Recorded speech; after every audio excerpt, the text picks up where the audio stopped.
3। हाँ ठीक है, कोई भी विधि हो आंसर सही आना चाहिए सभी साथियों का। तो आशा करते हैं आप लोगों ने आंसर निकालने का प्रयास किया है। और साथ ही जो हमारे साथ कैप्टन भैया जुड़े हैं उन्हें भी स्वागत करते हैं उनका भी इस सेशन में। आइए इस प्रश्न को हल करेंगे सभी साथी मिलके।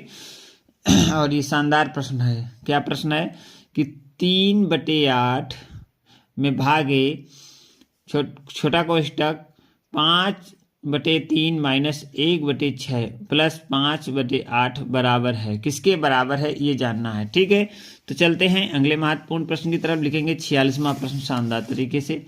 46वां प्रश्न क्या कहता है, ये लिखेंगे हल, और हल में लिखेंगे दिया है। क्या क्या दिया है। आइए साथियों इस प्रश्न को शानदार तरीके से हल करेंगे, समझेंगे और फिर आगे बढ़ेंगे, सीरीज को लगातार आगे बढ़ाएंगे। ठीक है, तो यहाँ पे लिखा है सबसे पहले 8 बटे क्या लिखा है 3/8 कितना 3/8 लिखा है। ठीक है, इसे हमने लिख लिया। इसके बाद इसमें क्या लिखा है, भाग का निशान है तो हम भाग का निशान लगा लेंगे, कोई बात नहीं। इसके बाद हमें बढ़ना है आगे, अगली स्टेप लेनी है। और अगली स्टेप में जो दिया है बड़ा कोष्टक 5/3 कोई बात नहीं, यहाँ पे कर लेंगे। और माइनस का निशान होगा तो माइनस का निशान में 1/6 माइनस का 1/6 है, कोई दिक्कत नहीं। कोष्टक बंद करेंगे, इसके बाद कोई संख्या दिए प्लस 5/8 है, प्लस 5/8 है, इतना दिया है सवाल में। अब हम लोग क्या करेंगे, इसको हल करेंगे और इसमें निकालेंगे ये कितना आएगा हल। तो ऑप्शन में हम फिर बाद में ऑप्शन से ढूंढेंगे। ठीक है, चलते हैं, शानदार प्रश्न है। सबसे पहले क्या करेंगे, हमें बोर्ड मास नियम लगाना है साथियों, बोर्ड मास। तो बोर्ड मास नियम क्या कहता है उस हिसाब से इसे हल करेंगे। सबसे पहले हम ब्रैकेट को हल करेंगे। तो यहाँ पे जो 3/8 है और डिवाइड बाई है इसे कोष्टक में, तो इसका जो एलसीएम आएगा वो 6 आएगा। यहाँ पे 6 करने के लिए 2 का हमें गुणा करना पड़ेगा, तो हमारा यहाँ पे 10 माइनस 1 आ जाएगा और कोष्टक बंद हो जाएगा, प्लस का आ जाएगा 5/8। ठीक है, इतना आ गया। अब आगे बढ़ेंगे, आगे जो आएगा वो आएगा 3। अब यहाँ पे देखेंगे ये हमारा 9/6 आ जाएगा। तो 3/8 में डिवाइडेड बाई 9, यहाँ पे 9/6 आ जाएगा और प्लस का आ जाएगा 5/8। ठीक है, कोई दिक्कत नहीं। अब हमें ये डिवाइड वाला हल करना है, बोर्ड मास नियम हमारा ये कहता है। अब इसे हम पलट देंगे तो 3/8 में गुणे 6/9, पलट देंगे तो गुणा का निशान हो जाएगा, प्लस का निशान यहाँ पे रहेगा, तो 5/8 हो जाएगा। ठीक है साथियों, आशा करते हैं यहाँ तक आपको समझ में आ गया। अब हम क्या करेंगे, 3 से काट देंगे, 3 एकन 3, 3 दुर्गा 9, कोई दिक्कत नहीं। इसे काट देंगे, 2 एकन 2 3 6 और 2 चाकू 8, 3 से 3 कट जाएगा, कोई दिक्कत नहीं। कितना आएगा यहाँ पे 1/4 प्लस 5/8 है ना। अब इतना हम कर लेंगे तो एलसीएम हमारा आ जाएगा 8। इसे 8 करने के लिए यहाँ पे 2 का गुणा करना पड़ेगा और 2 ऊपर करना पड़ेगा, 2 + 5 = 7/8 राइट आंसर होगा, जो कि राहुल ने पहले ही हमें आंसर बता दिया था कि 7/8 इसका राइट आंसर है। तो सभी साथियों को ये सवाल अच्छी तरीके से समझ में आ गया होगा। चलते हैं अगले महत्वपूर्ण प्रश्न की तरफ। और अगला महत्वपूर्ण प्रश्न हमारा बहुत ही शानदार है, बहुत ही सरल है। इस प्रश्न का हल राहुल जी बताएंगे, कैप्टन भैया और जो साथी हमारे साथ जुड़े हैं वो भी इस प्रश्न का आंसर देने का प्रयास करेंगे। नहीं समझ आया, आपके नहीं समझ में आया, क्यों नहीं समझ में आया, चलिए देखते हैं। देखो भैया क्या होता है, सवाल हमारा ये लिखा है, समझो सभी लोग, एक बार और समझेंगे और समझ में पूरी तरीके से जरूर आएगा, आशा करते हैं।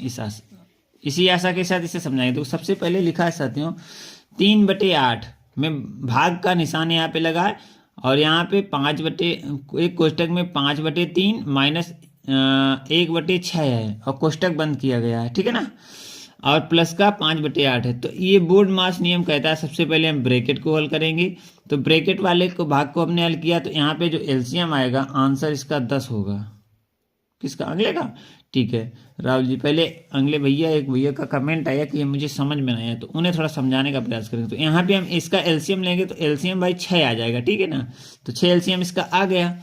अब यहाँ पे इसे 6 करने के लिए यहाँ पे 2 का गुणा करेंगे तो ऊपर भी 2 का गुणा करेंगे तो ये 10 हो जाएगा, ठीक है। और 6 ये पहले से है तो ये 10 हो गया। 10 से जब हमारा 1 जाएगा तो 9/6 देखो हमने यहाँ पे लिखा था।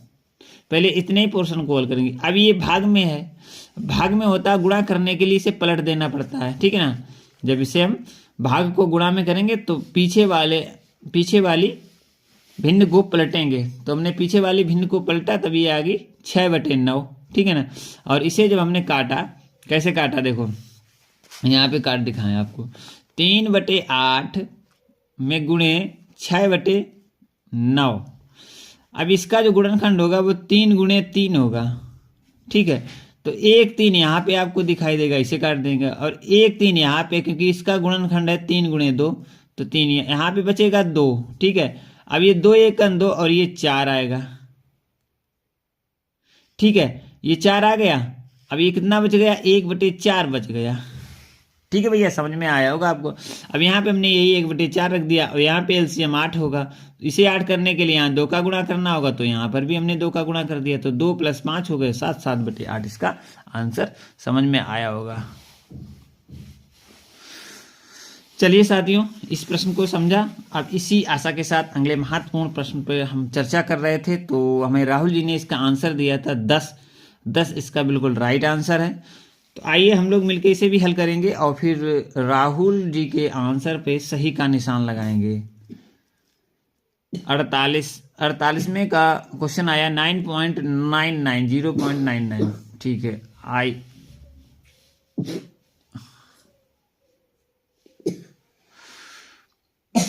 0.99, तो अच्छा आपने 0.99 निकाला। चलिए हम लोग सभी मिलके इसे हल करेंगे और सही आंसर निकालने का प्रयास जरूर करेंगे सभी साथी। किसी का 10 है, किसी का 0.99 है। चलिए क्या है तो लिखते हैं। सबसे पहले यहाँ पे देखेंगे कि 0.9 यहाँ पे दिया और यहाँ पे फिर दिया है डिवाइडेड बाई, और फिर इसके बाद एक कोष्टक दिया है।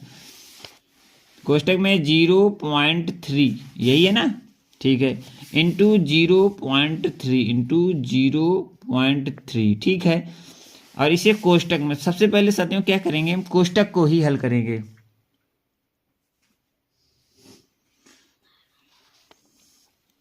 ठीक है ना। सबसे पहले हम कोष्टक को ही हल कर लेंगे साथियों, क्योंकि बोर्ड मास इस प्रकार के जब भी कोई हमें दिखाई दे प्रश्न तो हमें बोर्ड मास नियम का ही सहारा लेंगे, उसी सहारे से उसी से ही हल होगा। तो सबसे पहले कोष्टक को हल करेंगे। तो यहाँ पे 3 का गुणा 3 में करेंगे 9 आएगा। तो यहाँ पे 0.9 में भागे 0.3 का 9 होगा, लेकिन अब 2 अंकों के बाद यहाँ पे दशमलव पे तो एक 0 आगे बढ़ जाएगा और ये 9 हो जाएगा। अब समझ में आ रहा होगा आपको क्यों 10 आया है, समझिए। क्योंकि 0.9 और दशमलव बटे में 0.09। अब क्या करेंगे, दशमलव को बराबर करने के लिए यहाँ पे एक 0 बढ़ा देंगे, जो कि 9 से काटेगा तो 10 आंसर बिल्कुल राइट आ जाएगा। तो जो राहुल जी ने इसका आंसर दिया था वो बिल्कुल राइट था। और यहाँ पे आयुष कुमार ने लिखा है कि राहुल कुमार वेरी स्मार्ट। सभी लोग स्मार्ट हैं, आप भी स्मार्ट हैं, वो भी